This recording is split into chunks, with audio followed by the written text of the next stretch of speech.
अमावस्येच्या दिवशी पितरांसाठी आपण असं काय करावं की त्यामुळे पितरांचा सदैव आशीर्वाद आपल्यासोबत राहील, पितरांची आपल्यावर अखंड कृपा राहावी.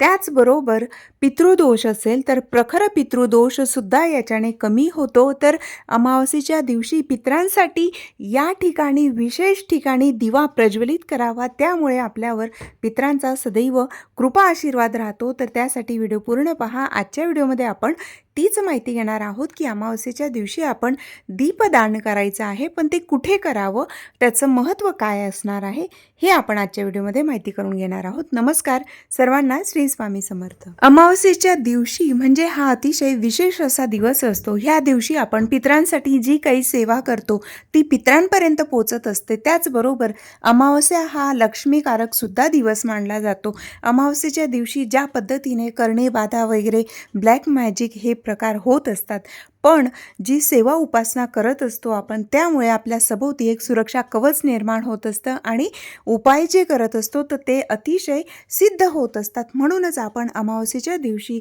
लक्ष्मी प्राप्तीसाठी, पितरांच्या आशीर्वादासाठी आणि आपली आर्थिक प्रगती व्हावी, भरभराट व्हावी, त्यासाठी आपण काय करायला हवं हे आपण पाहणार आहोत. सर्वप्रथम आपण की अमावस्येच्या दिवशी पहाटे लवकर उठायचं, स्नान वगैरे झाल्यानंतर सूर्याला अर्घ्य द्यावं. त्यानंतर या दिवशी अगदी दिवसभरात तुम्हाला अमावस्येच्या दिवशी पितरांच्या नावाने जे काही दान करता येईल ते दान करावं.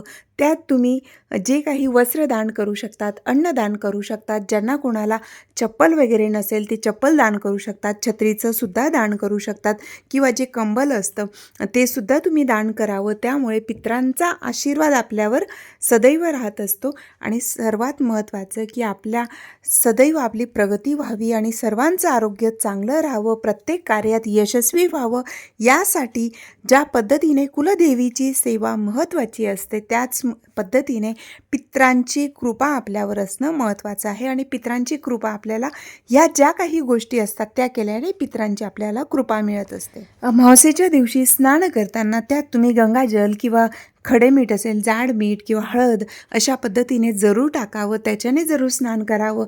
त्यानंतर की अमावस्येच्या दिवशी जे काही दान आहे ते तर करायचंच आहे, पण त्यासोबतच ब्राह्मण देवतेला सुद्धा आपण जे काही आपल्याला शक्य होत असेल ते शिधा द्यावं, त्यासोबत दक्षिणा आणि वस्त्रसुद्धा असायला हवं. त्यानंतर की जर हे काही तुम्हाला एवढं शक्य होत नसेल तर अगदी ज्या ठिकाणी कुठे तुम्हाला गरजू व्यक्ती बसलेले दिसत असतील, लहान मुलं असतील, मोठे असतील, तर अशांना तुम्ही अगदी समोसा, वडापाव इतकं जरी त्यांना खायला दिलं तरीही चालू शकतं. पण ते आपण जेव्हा दान करत असतो ते पितरांच्या प्रित्यर्थ करतोय असा मनात भाव ठेवावा. अमावस्येच्या दिवशी आपण पिंपळाच्या झाडाची पूजा करावी. शनिवार असेल किंवा अमावस्या असेल तर प्रत्येक अमावस्येला पिंपळाच्या झाडाची दूध, पाणी, काळे तीळ एकत्र करून ते जल अर्पण करावं, त्या झाडाची पूजा करावी, प्रदक्षिणा करावी आणि पिंपळाच्या झाडाजवळ तिळाच्या तेलाचा, मोहरीच्या तेलाचा किंवा तुपाचा आपण दीपदान करावं.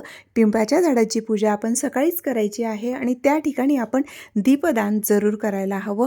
त्यानंतर आपण अमावस्येला अजून असं काय करावं की त्यामुळे आपल्याला पितरांची अखंड कृपा आपल्यावर राहील. लक्षात घ्या, पिंपळाची झाडाची पूजा करत असतो त्यावेळेला पितरांचा आशीर्वाद तर प्राप्त होतच असतो, पण त्यासोबतच लक्ष्मी मातासुद्धा आपल्या घरात चिरकाल स्थिर राहण्यासाठी मदत होत असते. अमावस्या असेल किंवा शनिवार असेल तर त्या दिवशी पिंपळाच्या झाडाची पूजा करण्याचं अनन्यसाधारण असं महत्त्व असतं. पिंपळाच्या झाडामध्ये लक्ष्मीनारायणांचा वास असतो. त्याचबरोबर पितरांची ही अखंड कृपा प्राप्त व्हावी त्यासाठी आपण पिंपळाच्या झाडाची पूजा करावी. पिंपळाच्या झाडाची पूजा केल्याने पितरांना सद्गती प्राप्त होण्यास मदत होते, म्हणून आपल्याला पितरांचा आशीर्वाद प्राप्त होत असतो. पिंपळाची पूजा झाल्यानंतर प्रदक्षिणा जरूर करावी. प्रदक्षिणा करत असताना आपण 11 किंवा 21 किंवा विषम संख्येमध्ये करावं, जसं की 3, 5, 7, 11 या पद्धतीने.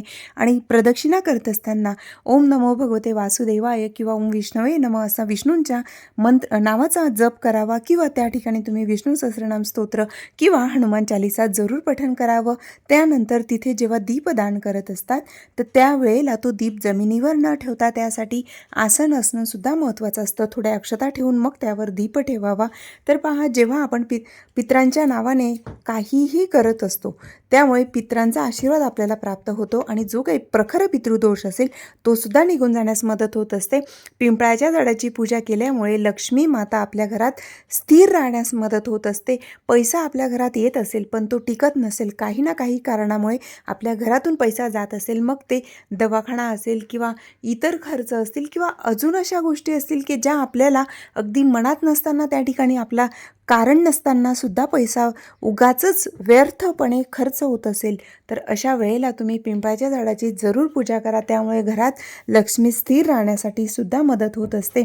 तर पहा, जेव्हा आपण अमावस्या असते तर अमावस्येच्या दिवशी आपण उंबरठ्याची सुद्धा पूजा करावी. उंबरठ्यावर हळदीचं लेपन करावं. त्या ठिकाणी हळदीचं पाणी किंवा गोमूत्र हळद एकत्र केलेलं पाणी अगोदर शिंपडून ते छान पुसून घ्यावं आणि नंतर त्या ठिकाणी आपण गोमूत्र, हळद, गंगाजल असेल किंवा तुमच्याकडे गुलाबजल असेल ते टाकून सुद्धा तुम्ही हळदीचं जे काही लेपन असतं उंबरठ्यावर ते जरूर करावं. कारण उंबरठा हा आपला अतिशय महत्त्वाचा असा हा भाग असतो. त्या तिथूनच आपल्या घरात लक्ष्मी मातेचा प्रवेश होत असतो, सकारात्मक ऊर्जा आपल्या घरात येत असते. म्हणूनच आपण हे जरूर करावं. जर अमावस्या पौर्णिमा असेल आणि तेव्हा जर घरात वादविवाद होत असतील तर अशा वेळेला उंबरठा पूजन करणं आणि त्या ठिकाणी दीपदान करणं महत्त्वाचं असतं. उंबरठ्याजवळ सुद्धा आपण दीप प्रज्वलित करावा. त्यानंतर महत्त्वाचं की जेव्हा आपण जर घरात खूप संकट, दुःख असतील, घरातलं वातावरण चांगलं नसेल, नकारात्मकता असेल, घरात एकमेकाशी पटत नसेल, तर अशा वेळेला आपल्या उंबरठ्यावर संध्याकाळी म्हणजेच अमावस्येच्या दिवशी संध्याकाळी कापूरसोबत लवंग आणि तूप असतं ते जरूर जाळावं. फक्त एवढं जरी केलं तरीसुद्धा चालू शकतं. आणि जर समजा तुमच्या घरात या वस्तू असतील, जसं की कापूर म्हणजे भीमसेनी कापूर, गाईचं तूप असेल, लवंग, गुगुळ, लोबान, पिवळी मोहरी, हे सर्व गाईच्या शेणापासून बनवलेली गोवरी असते. ती गोवरी प्रज्वलित करून त्याच्यावर हे सर्व काही टाकायचं आणि त्याचं घरात धुनी द्यायची आहे. त्यामुळे आपल्या घरात सुख, शांती, समृद्धी राहते. लक्ष्मी मातेचा चिरकाल स्थिर असा वास असतो आणि घरातील नकारात्मक शक्ती निघून जाते. त्याचबरोबर घरात भांडणं, वादविवाद होत असतील, लहान सहान गोष्टींवरून पटत नसेल, त्याचबरोबर घरातील व्यक्तींचं एकमेकाशी पटत नसेल, चिडचिड होत असेल, तर अशा वेळेला सुद्धा तुम्ही हा उपाय करू शकता. त्यामुळे घरातील वातावरण चांगलं राहण्यास मदत होत असते. घरात एक पॉझिटिव्ह ऑरा निर्माण होतो आणि आपल्या घरातील नकारात्मक शक्ती निघून जाते. तर यासाठी तुम्ही हा उपाय जरूर करावा. तर हा उपाय तुम्ही आता जे सांगितलं तर ही धुनी केव्हा करावी, हे दिवसभरात तुम्ही केव्हाही करू शकतात. पण जर समजा शक्य होत असेल तर शक्यतोवर आपण ही संध्याकाळी करावी. त्यामुळे अजून चांगले त्याचे तुम्हाला फायदे मिळू शकतात. तर अमावस्येच्या दिवशी आपण हे सर्व काही जरूर करावं. त्याचबरोबर आपल्या हातात पिवळी मोहरी घेऊन त्यावर आपण वेदोक्त वल्गासूक्त 1, 3, 5 किंवा 11 वेळा बोलून ते सुद्धा तुम्ही घरामध्ये टाकावं. त्यामुळे आपल्या घरातील नकारात्मक शक्ती निघून जाते. करणी बाधा केलेली असेल, कोणी जादूटोणा केलेला असेल तर ते सुद्धा निघून जातं आणि आपल्या घरात लक्ष्मी मातेचा चिरकाल स्थिर असा वास असतो. बऱ्याच वेळेला लक्ष्मी प्राप्त होत असते, पण प्राप्त लक्ष्मी स्थिर राहणं सुद्धा महत्त्वाचं असतं. त्यानंतर घरातल्या व्यक्तींचं आरोग्य चांगलं राहतं. आपल्या घरात आरोग्य संपन्न दीर्घायुष्य प्राप्त व्हावं, त्याचबरोबर लक्ष्मी मातेची कृपा राहावी, पितरांचा आशीर्वाद मिळावा, त्यासाठी आपण आता ज्या काही गोष्टी सांगितल्या या सर्व आपण करायच्या आहेत. यातल्या जास्तीत जास्त जमतील तेवढ्या तरी आपण जरूर करावं. एखादी गोष्ट नाही जमली तर हरकत नाही, पण जेवढ्या जमतील तेवढ्या जरूर करावं. त्याचबरोबर आपण अमावस्येच्या दिवशी दक्षिण दिशेला आपण काळे तीळ आणि पाणी एकत्र टाकून, जे काही म्हणजे काळे तीळ आणि पाणी असं एकत्र करून सकाळी आपण दक्षिणेकडे तोंड करून ते अर्पण करावं. त्यामुळे सुद्धा पितरांची कृपा आपल्याला प्राप्त होत असते. त्यानंतर महत्त्वाचं की अमावस्येच्या दिवशी संध्याकाळी आपण एक विशेष असा दिवा लावायचा. तो म्हणजे कणकेचा दिवा बनवायचा. त्याच्यामध्ये मीठ आणि हळद वगैरे असं काहीही न टाकता कणकेचा दिवा बनवायचा आणि त्यात आपण मोहरीचं तेल टाकावं. नसेल मोहरीचं तर तिळाचं तेलसुद्धा चालू शकतं. तिळाचं तेल टाकावं, त्यात वात ठेवून तो दीप प्रज्वलित करावा आणि तो दीप आपण त्याच्यामध्ये आपण काळे तीळ टाकावे. लक्षात घ्या, कणकेचा दिवा तिळाचं तेल टाकावं आणि त्याच्यामध्ये काळे तीळसुद्धा टाकावे आणि हा दीप प्रज्वलित करावा. हा दीप प्रज्वलित केल्यानंतर हा कुठे लावायचा, तर हा कणकेचा दिवा तुम्ही तुमच्या दरवाजाच्या उंबरठ्याच्या बाहेर लावायचा आहे. तर जेव्हा आपण बाहेरून आपल्या घरात प्रवेश करतो, तर प्रवेश करताना आपल्या उजव्या हाताला आपण हा दीप लावायचा आहे. घरात येताना उजव्या हाताला आणि बाहेर जाताना आपल्या डाव्या बाजूला असेल. अशा पद्धतीने तो दीप त्या ठिकाणी ठेवायचा आहे. दीप जमिनीवर कधीही ठेवू नये. त्यासाठी एखादी डिश घ्यावी, त्याच्यामध्ये तांदूळ ठेवावे आणि त्याच्यावर दीपदान करायचं आहे. त्या दिव्याची पूजा करावी. दिव्याची वात ही दक्षिण दिशेकडे राहील अशा पद्धतीने ठेवावा. तर जेव्हा दीपदान करतील, तर हा दीप मी पितरांसाठी अर्पण करत आहे, मनात असा भाव ठेवायचा आहे. आणि अशा पद्धतीने तुम्ही बोललात तरीसुद्धा तो संकल्प होतो. संकल्प करताना हातात पाणी घेऊनच करावा असं नसतं. आपण आपल्या मनात किंवा आपण म्हणजे बोलूनसुद्धा आपण असं करू शकतो. तर बोलायचं आहे की पितृदेवतांना आपण प्रार्थनापूर्वक त्यांना नमस्कार करावा आणि सांगायचं की हा दीप मी पितृदेवता तुम्हाला मी अर्पण करते, याचा स्वीकार करा, सेवा स्वीकार करा आणि सदैव आमच्यावर तुमची अखंड कृपा असू द्या, असं म्हणून हा दीपदान करायचा आहे.